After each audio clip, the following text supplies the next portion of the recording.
Throughout my career, I have worked with thousands of law firm owners, from those with private jets all the way to those who can't even keep the lights on. And here's the truth that most lawyers never hear. Being rich is a choice, and being poor is a choice. In the United States, there are 340 million people, but only 800,000 of them will ever make over $1 million per year. That's 1 in every 425 people. So if you want to be a millionaire and make over $1 million per year, then you have got to make decisions that the other 424 people aren't doing. In this video, I'm going to share with you the 7 decisions that will determine whether you will be a rich law firm owner or a poor one. So the first decision that rich law firm owners make is they decide to master lead generation. Now, this seems very obvious, but it's something that doesn't really sink in with a lot of law firm owners, because mastering lead generation is something that really requires you to understand what causes lead generation in the first place, right? Well, the first thing that causes it is understanding wealth, understanding how wealth actually works. Now, one of my friends, Myron Golden, talks about how wealth is the result of value clearly conveyed. So let's talk about what this actually means. What does that mean, value clearly conveyed? Well, the thing is that if you don't provide value to anyone, then you're obviously not going to get any wealth. If you don't provide value, if you're not valuable to your clients, to people that need your help,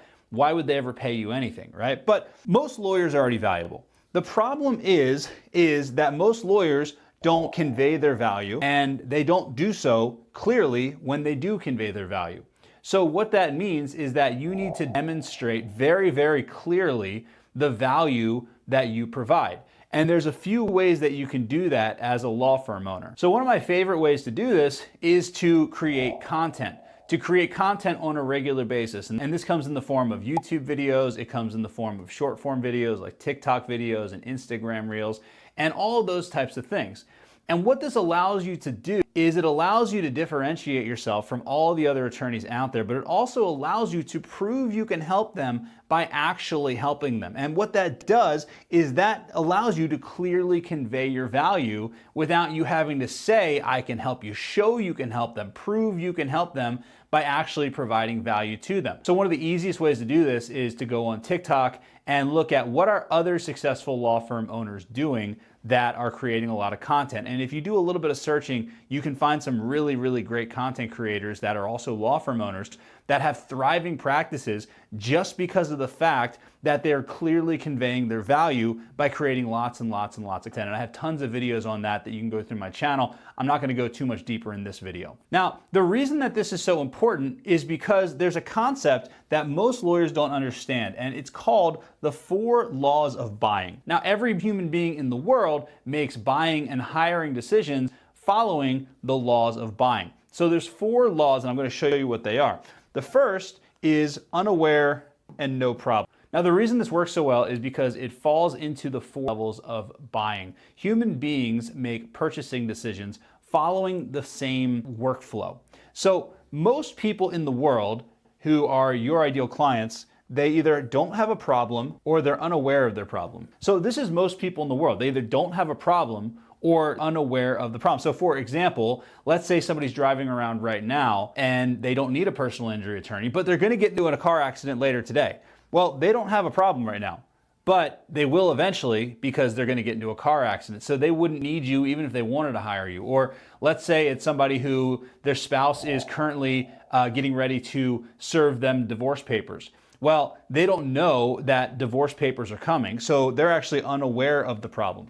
So most people in the world either don't have a problem or are unaware of a problem. Now, once they do have a problem, then they enter into the research stage. Now, at the research stage, that's where they start going to Google and they start looking for all those things that they search for before they come into your office. So what's the cost of a DUI? What are the penalties of a DUI? How do I relieve my neck pain after a car accident? How do you calculate child support in California? All the questions that they're just not sure about, they're going to go to the research stage first, and they're going to ask those questions there.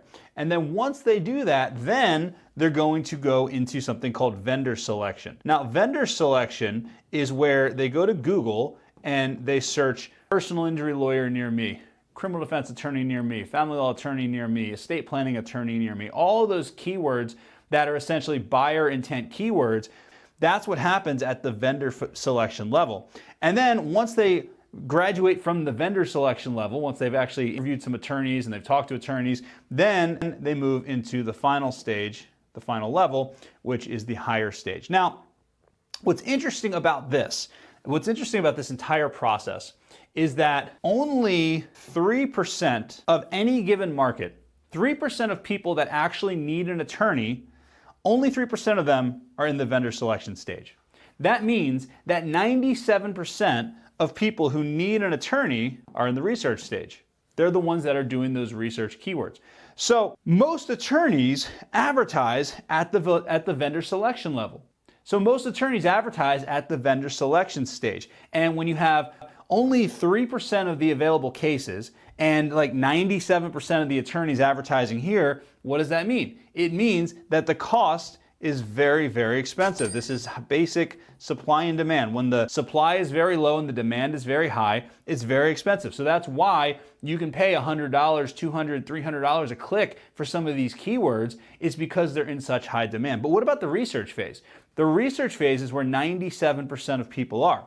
But very few attorneys advertise at the research phase. So what that means is that when you're providing value in research and you're providing content and all that type of stuff, whether this is paid search or whether you're putting information out on social media through Reels and TikToks and through YouTube videos, it's very, very cheap to advertise here because 97% of the cases are here, but hardly anybody's doing it. Now, there's one other really cool thing that I want to show you about this, and that's some research that came out from Forrester. Forrester found that 82% of people prefer to hire the company or the vendor that helps them perform the research.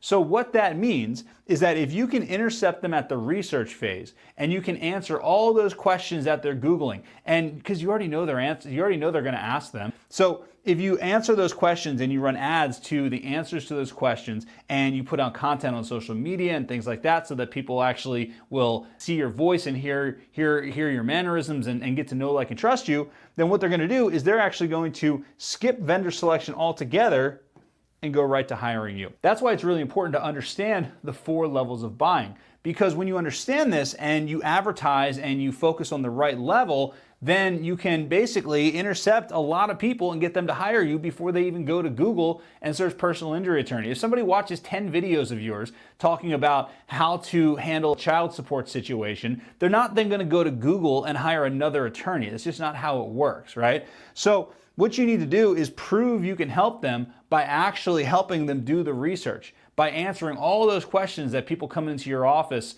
all the frequently asked questions that they come in, all the questions that they have that's keeping them up at night. If you help them with that, that will help you get much further and it'll actually help you build that value. The other thing you have to understand is that when we're talking about value clearly conveyed, well, what's another way that we can clearly convey our value? Well, another way that we can clearly convey value is through the use of Google reviews.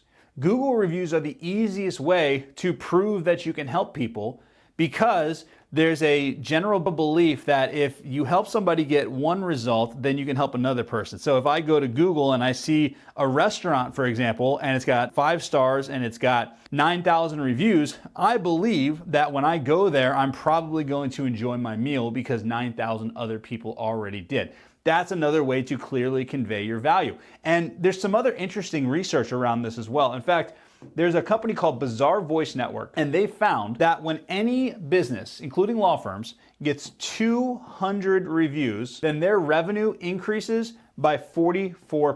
44% increase in revenue by getting 200 reviews. And this is something that any lawyer can do, and you don't have to have a lot of money to do this. Like, this is whenever a lawyer comes to me and says, hey, I don't have a marketing budget, how can I get clients? I always say, focus on reviews. Because think about this for a second.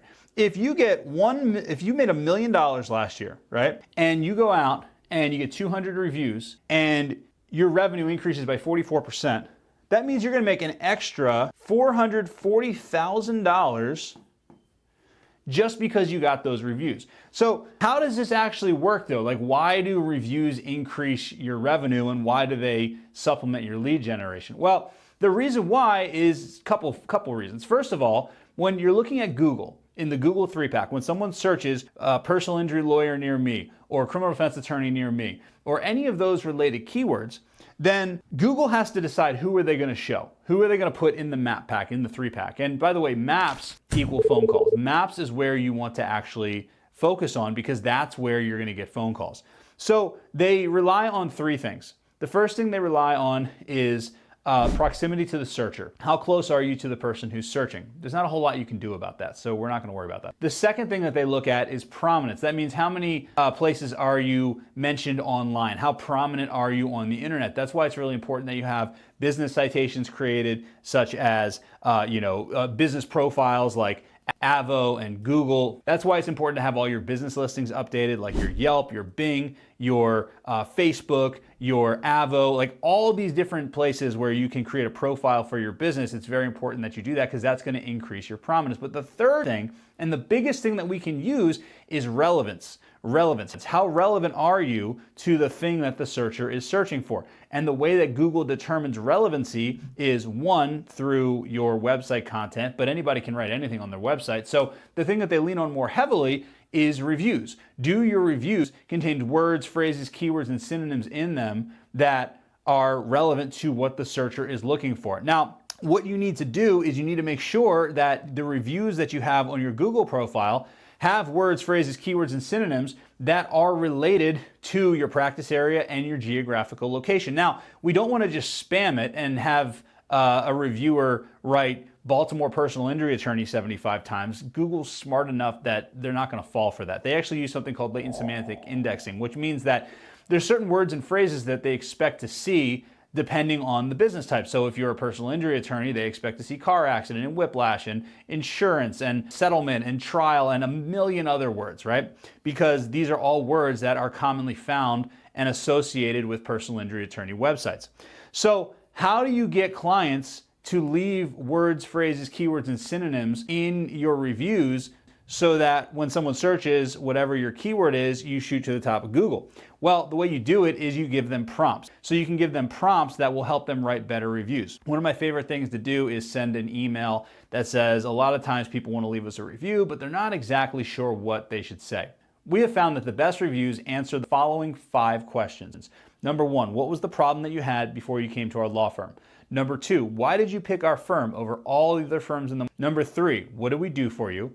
Number 4, what were the results? And number 5, how did these results impact your life? Now, if you answer those 5 questions, then what's going to happen is, first of all, people are actually going to leave reviews, because writer's block is a real reason that people don't leave reviews. Secondly, you're going to get reviews that tell a story that include those words, phrases, keywords, and synonyms in them, which is going to make you rank higher in Google.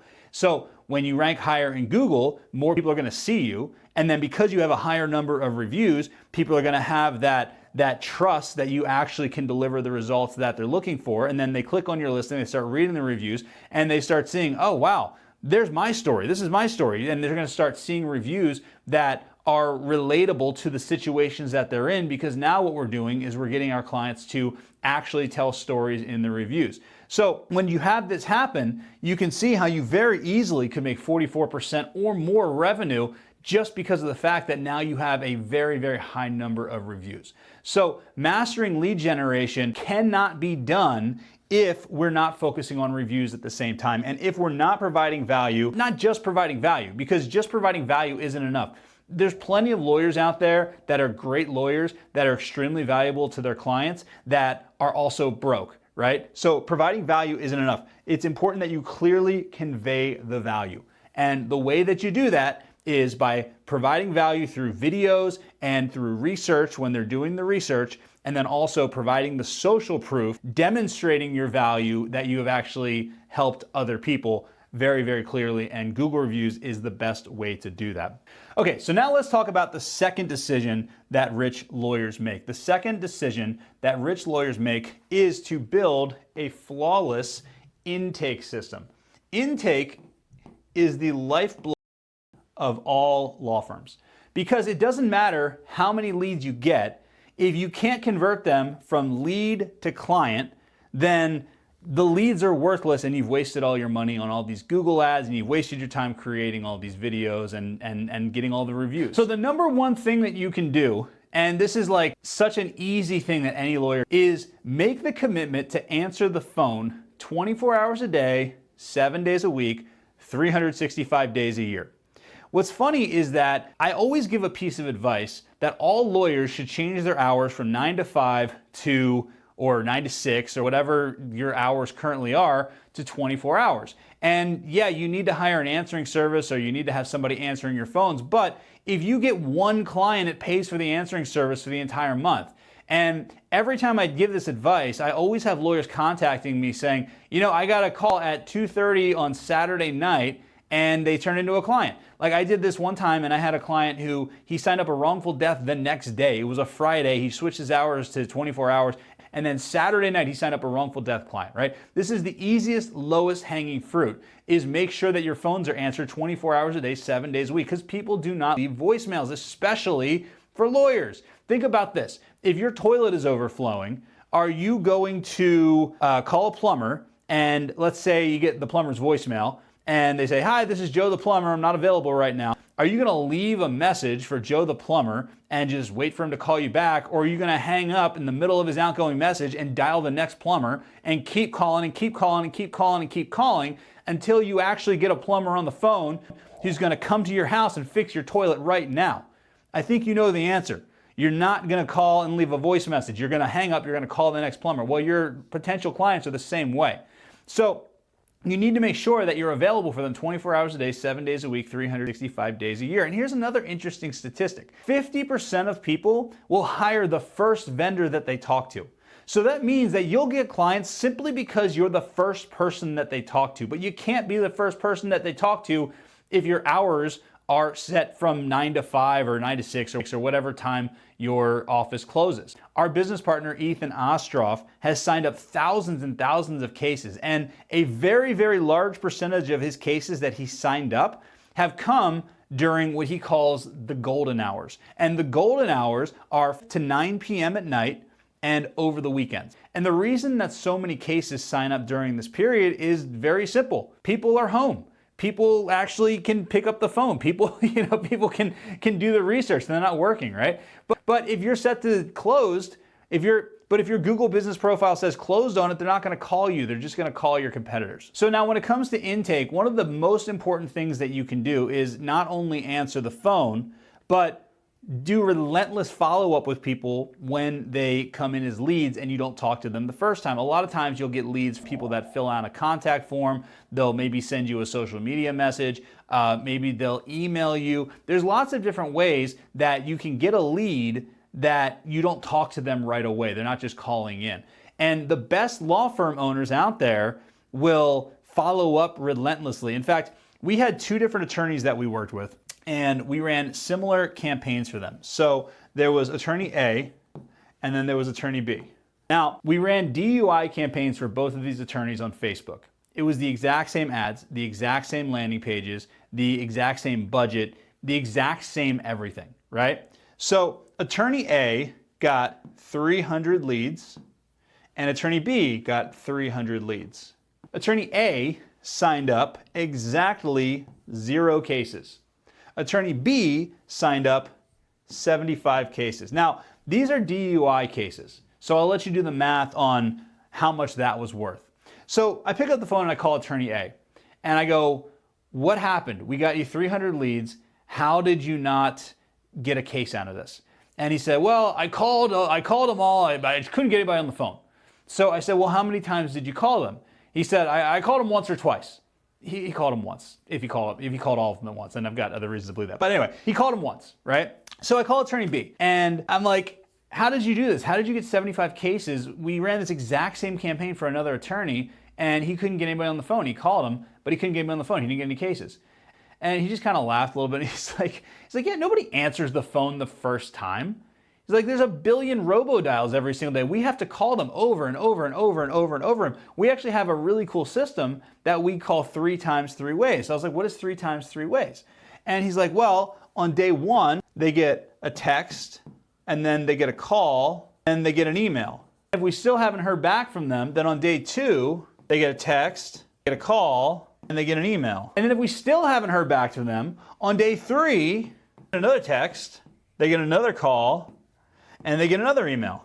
And this system right here, this intake system, is the difference between 75 cases and 0 cases. Now, there's a couple other things that you can do in here that can take this to the next level. And by the way, this is the same system that Ethan Ostroff, our business partner, who has signed up thousands and thousands of cases from social media, thousands of cases. People say Facebook ads don't work. He's signed up thousands of injury cases and mass torts cases through social media using this exact system. So, a couple other things. When you text, make sure that you use your name in the text, because a lot of times what will happen is if you say, "Hi, this is Andy Stickle, and I'm just returning your message when you contacted our firm," whatever your message is going to be, saying, "Hi, this is Andy Stickle," then when you call 15 minutes later, it's going to pop up, "Maybe Andrew Stickle." I'm not sure if you've ever seen that on an iPhone, but the iPhone is smart enough that it says maybe this person. They take that information from emails and they take it from text messages, and I'm sure there's other places they take it from as well. Now, the other thing is you want to make sure that you ask a question. You're always going to ask a question when you email, and you always want to ask a question when you text. The reason why is because questions are more likely to get responses. Makes sense. Don't just say, "Hi, thanks for signing up. I'll be calling you shortly." Well, that doesn't, maybe they'll say, okay, some of them will, but it'd be much better to ask a question. "Hey, thanks for filling out our form. I'm very excited to talk to you. When is the best time for me to call you?" Right? That would be really good, because now it's a question, so they have to respond. And then 2, you're actually getting a time that maybe they're available. Now, another thing is that you want to do all this and you want to vary your call times. So, for example, on day 1, let's say you do it at 10 a.m., right? Well, maybe they go to the gym at 9:30 every single day, and you're calling at 10 a.m., so you don't want to do it on day 2 and day 3. So 10 a.m. on day 1, then we'll do like 1 p.m. on day 2. If you still don't get in touch with them, then we'll run this whole cycle at maybe like 4 p.m. on day 3. And, I've got 3 days here. That's what my client did. Ethan does 15 days. Ethan does 15 days because you know as well as I do in personal injury, any one of these cases could be $1 million or more, right? So the other thing he does is he'll do this during the golden hours. He'll do this from 5 to 9 p.m. and over the weekend, because that's when people are actually home. That's when people actually are able to pick up the phone. They're not taking the kids to, school and doing whatever they're doing. They're not working, right? So by doing all of this stuff, you can really enhance your intake, because intake is the absolute lifeblood of a law firm. In fact, I was talking to Dan Newland. And Dan Newland, if you don't know who he is a personal injury attorney in Orlando, Florida. He has one of the biggest personal injury law firms in the entire world. And, he has 18,000 active cases. So the guy knows how to generate leads, and he knows how to handle intake. So what's funny is that if you look at his office, he had a big fancy corner office in downtown Orlando. That was his office right there. And his intake staff kind of sat in the middle of the office right there. And one day he realized that intakes were down, and then he kind of started listening into some of their intakes, and he was like, "This is terrible. They're not doing a good job. They're not saying the things that need to be done. They're not acting with empathy. They're not following our scripts. They're not asking the right questions." So he actually moved his office from the fancy corner office to an office right here that has a door that goes from his office to the intake. That way he can listen at all times. How are they answering the phone? What are they saying? This is how important intake is. And Dan is one of those attorneys with a private jet. He probably has multiple private jets, because this guy is absolutely crushing it. But it's because he focuses on these things. He actually moved his office from the corner office to an office in the middle of the office so that he can be closer to his intake department and make sure that his intake team is taking this seriously. That's how important intake is. And if you're not doing that at your firm, you need to figure out, how can I do that at my firm? So that's the second thing that that's the second decision that rich lawyers make, is the decision to focus on intake. Now, the third decision that rich lawyers make is the decision to build an amazing team. The law firm that you build is only as good as the team that you build to run it. Because here's the truth.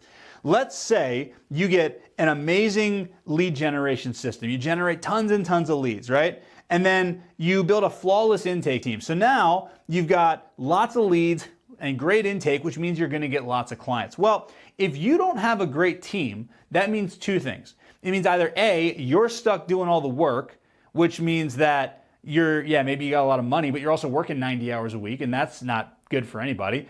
And two, that also means that your clients are not going to get the results that they need. Because look, let's say you're the best attorney in the world. Even if you're the best attorney in the world, if you work 90 hours a week, you're not going to be able to dedicate as much time and attention and resources and really just have the energy to help all these clients and make a difference, make a meaningful difference in their life. You have to build an amazing team, and it has to be a team that's actually really good at what they do so that your clients can get really, really good results. It's not negotiable. You have to have an amazing team. When it comes to building a team, one thing that I've seen law firm owners do, which is not a good thing, is they don't hire the smartest people. Steve Jobs once said, "The reason we hire people is to tell us what to do." You should never be the smartest person in the room. You should surround yourself with people that are smarter than you. You should surround yourself with people that are better than you at their particular jobs. Because when you do that, that's how you start building an amazing team. Your job as the law firm owner should be to recruit the best people. If you look at football coaches in college, they spend about 40% of their time during the season working on recruiting, and 80% of their time during the off season is spent working on recruiting. That's how important it is. In fact, Mark Zuckerberg owns an $800 billion company in Facebook, and he is currently personally recruiting AI engineers. He's reading PhD, and he's actually reaching out and recruiting engineers to come work at Facebook, because that's the number one thing that Mark Zuckerberg can do to build Facebook, is he understands that his job is to find the best people possible. Now, I talk to a lot of lawyers and they say, well, I tried hiring people and I just can't find great people. Well, the thing you have to understand is that you need to find A players, not B players, not C players, and God forbid you have D players, right? Now, everybody talks about A players, right? And yeah, it's so easy, just find A players, right? Well, how do you do it? Well, here's how you do it, and here's why you're not getting A players applying to your job ads. It's because, first of all, A players are in demand. So what that means is that A players get to pick where they work. So your job should not necessarily be at the beginning focusing on recruiting A players, but instead it should be actually creating an environment that A players want to come to and want to work. Think of it this way. When somebody works for your business, they're dedicating 40 hours of their week. Now, there's only 168 hours a week. So they're dedicating almost 25% of their life to building your dream. Why would somebody want to do that? And if you don't have a good answer to that question, why should I dedicate 40 hours of my life, 40 hours that I will never get back, 40 hours, my most precious resource, my time? Why should I dedicate 40 hours of my life to building your... If you don't have a good answer to that, then they're not going to come work for you. Just remember when Tom Brady left the Patriots. When Tom Brady left the Patriots, he went and interviewed at the Bucks, and he went and interviewed at the Broncos, and he interviewed at the Dolphins, and there was probably other teams in there as well. Now, the question is, do you think that they were interviewing him or he was interviewing them? I would argue it was a little bit of both, but truthfully, I think that he was interviewing them way more than they were interviewing him. Hey, Miami, why should I come here and win you a Super Bowl? Okay, I'll get back to you. Hey, Denver, why should I come here and win you a Super Bowl? Okay, yeah, I'll let you know. I'll get back to you. Hey, Tampa Bay, why should I come here and win a Super Bowl? Okay, cool. I'll go to Tampa Bay. And what did he do? He won him a freaking Super Bowl, right? Because A players get to choose where they work. A players get to pick where they play. Your job needs to be to create an environment that makes A players want to work for you. There's a famous story where Steve Jobs was trying to find a new CEO for Apple. And he was talking to the CEO of Pepsi, John Scully, and he was trying to get John Scully to leave Pepsi and come to Apple. And he recruited, and he just couldn't get him to join. It finally said this one line that made him leave Pepsi and come to Apple. He asked John Scully, he said, do you want to sell sugar water the rest of your life, or do you want to come with me and change the world? That's what it takes to get an A player. You have to have a mission. You have to be able to convey what is the difference that your law firm makes. Why is your law firm the best place for them to spend their time? Why will your law firm provide a better life for them and their family than any other law firm out there? What is the impact that your law firm has on the community, on the clients? Where is your law firm going? What is the difference that they're going to make at your law firm? What is the difference that they're going to make at your law firm? When you can answer those questions and you can clearly convey the answers, then you're going to be able to bring in A players. And here's the cool thing. A players attract other A players. You remember when Tom Brady went to the Bucs? Who came with him? Rob Gronkowski, Antonio Brown, Richard Sherman. These are Hall of Fame players that only went there because Tom Brady went there, because the A player was there. A players want to work with other A players. And this is how you build an amazing team. When you create this environment, that's when you start attracting people. So for example, OpenAI got 400,000 job applications in the first half of 2025. Facebook and Google, they each get 3 to 4 million job applications every single year. These companies don't have problems recruiting A players. They have more A players.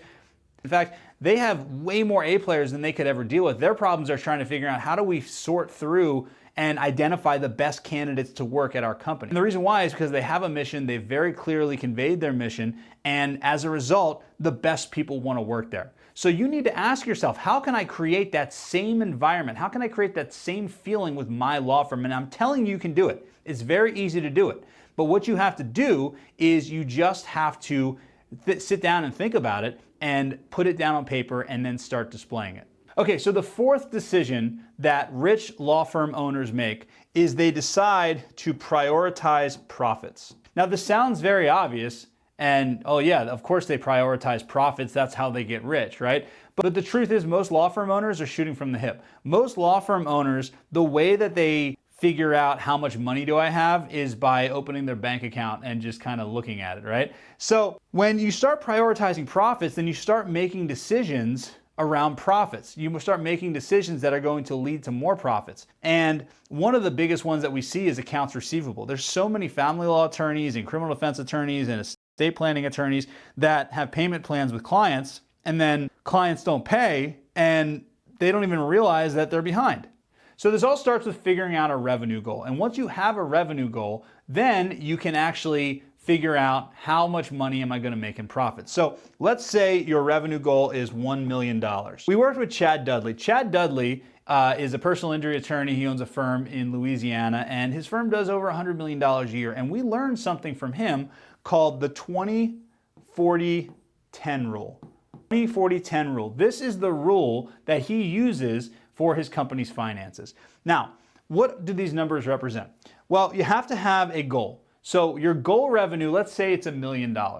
So once you have your goal revenue, and I don't know what your goal revenue is, I always say look at last year's revenue and either increase it by 50%, or if you want to be ambitious, then increase it by 100%, double last year's revenue. And the reason why is because you don't want to be average. The average law firm grows at 5% per year, which is nothing. That's terrible, right? So what we want to do is we actually want to have a goal, and the way that you hit the goal is by understanding what is the goal and what's required for the goal. So if your goal is to make $1 million, then you have to invest like your goal is to make $1 million.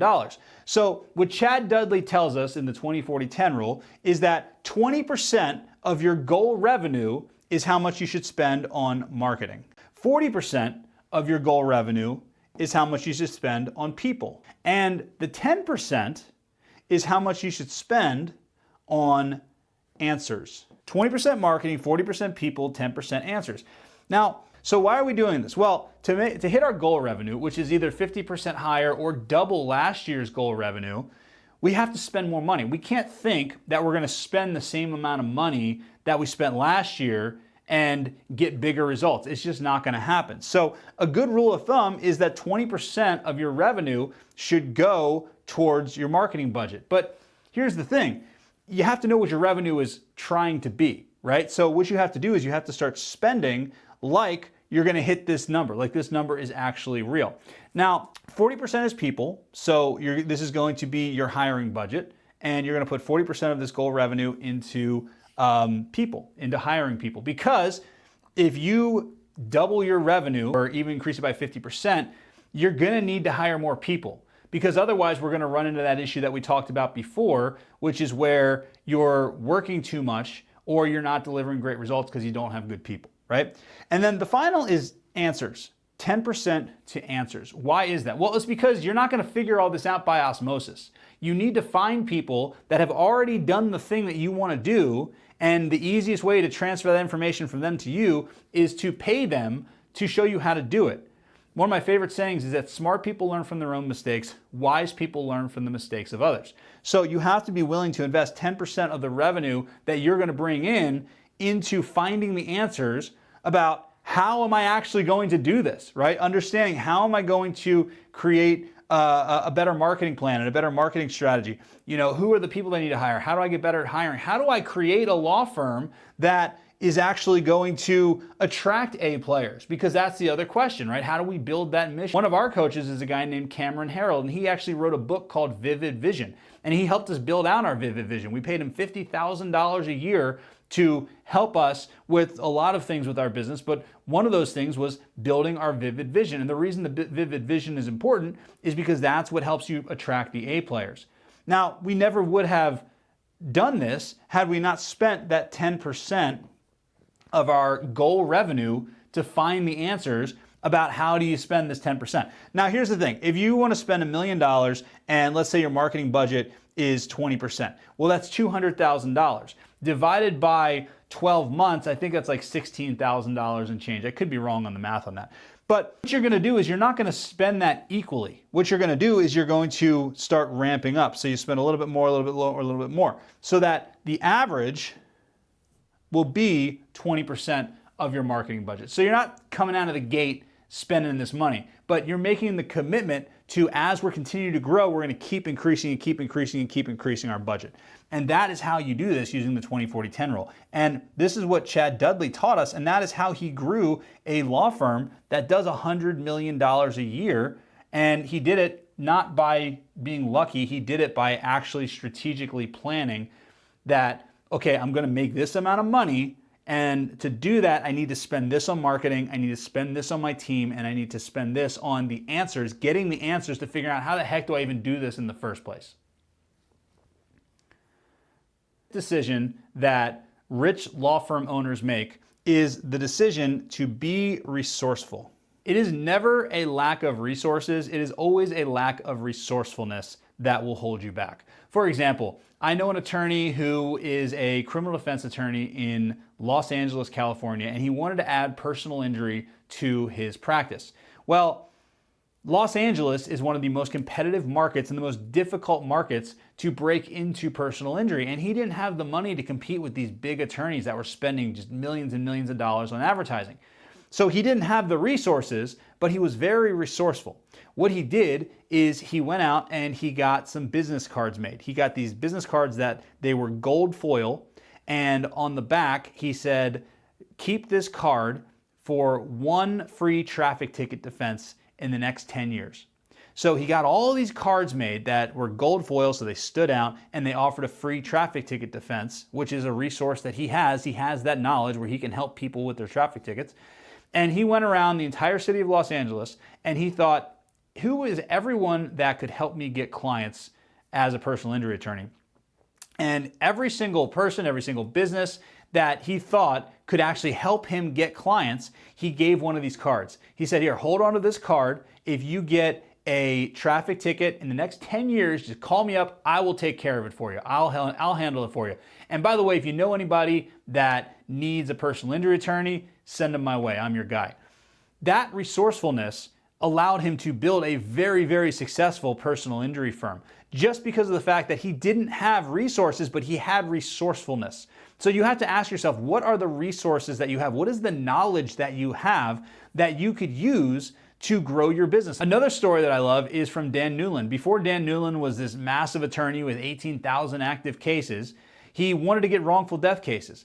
And he didn't have a ton of money, but what he did have is a lot of knowledge. So he decided that he wanted to go after wrongful death cases. So who has a lot of wrongful death cases, or who could refer him a lot of wrongful death? So who could refer him a lot of wrongful death cases? So he started creating these presentations for funeral homes, showing them how they could get insurance to pay for funerals. And what that allowed the funeral homes to do is to make more money and sell more expensive funerals, because now the people aren't paying for themselves. Now it's coming out of insurance. And this directly benefited the funeral homes. Now, he gave this information out and he held these seminars and these presentations where he showed these funeral directors exactly how to do this. And then at the end, he said, I hope you enjoyed this presentation. And if you ever know anybody that needs an attorney, feel free to send them my way. I'm happy to help. And this is one of the ways that he was able to grow his business. It wasn't due to a lot of resources that he had. He didn't have millions of dollars to spend on advertising. He was resourceful. He basically said, what information or what value do I have that I can give to other people, and that will come back to you every single time.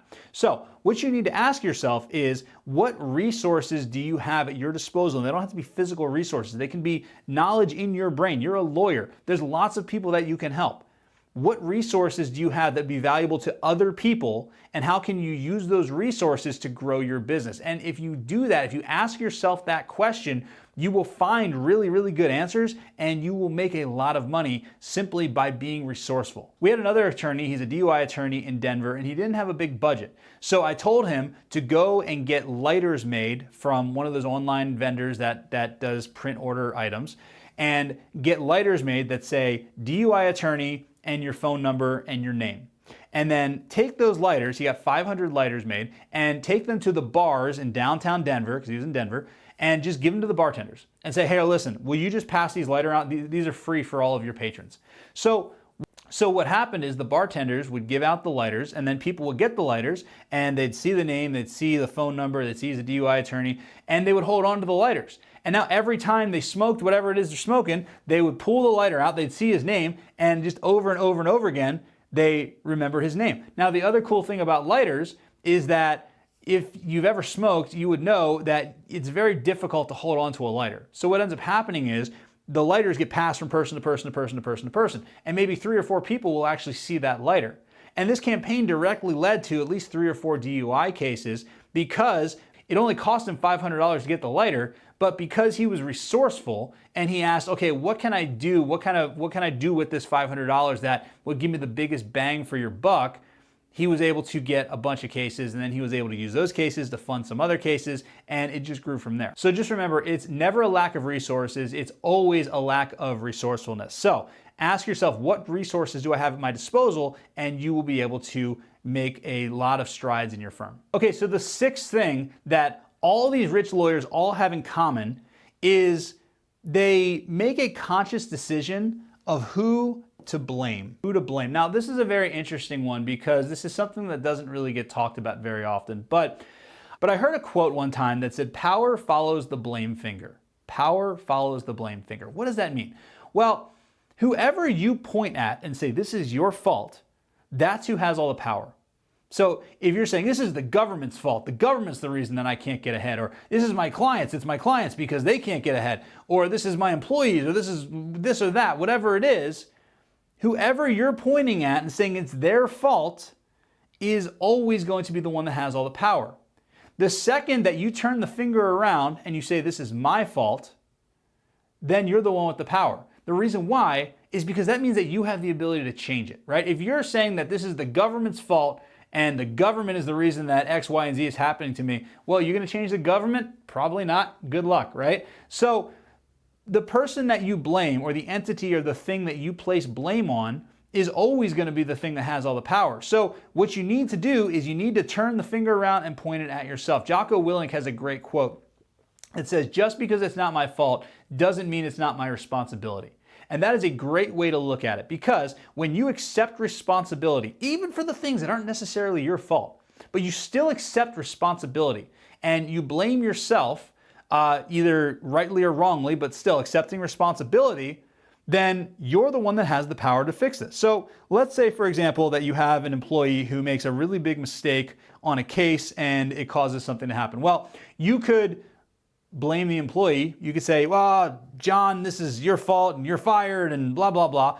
Or you could say, okay, yeah, John made a mistake, but why did John make the mistake? Well, he made the mistake because maybe he didn't have clear instruction from me. Maybe I didn't give him enough resources that he needed. Maybe he wasn't the right person for this and I should have given it to somebody else. There's two ways to look at it. If you're just blaming John, you just fired John, then okay, yeah, you save face, you feel great. But what happens when the next person comes along and the same thing happens?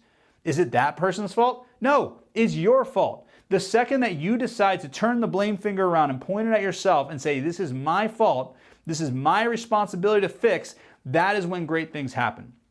So rich lawyers, they know who to blame. They know that when they take responsibility for things that even might on the surface not be their fault, they're always going to get better results. And then finally, the seventh thing that all lawyers have in common, And then finally, the seventh thing that all rich lawyers have in common is, this is going to sound weird, but they think they can. In the book, Rich Dad, Poor Dad, there's a great line in that book. And the fundamental difference between somebody that's rich and somebody that's poor is a poor person will look at a dream house or a dream car or a dream vacation or anything, and they'll say, I can't afford that. I can never afford that. It's too much money, right? I can never do it, right?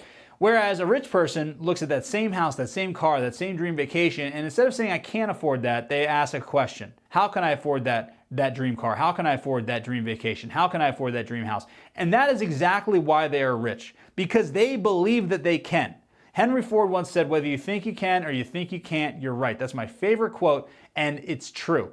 Because you ask better questions, you'll get better answers. And when you have better answers, you will live a better life. So these are the 7 decisions that rich lawyers make. Let me know in the comments, which ones do you need to work on?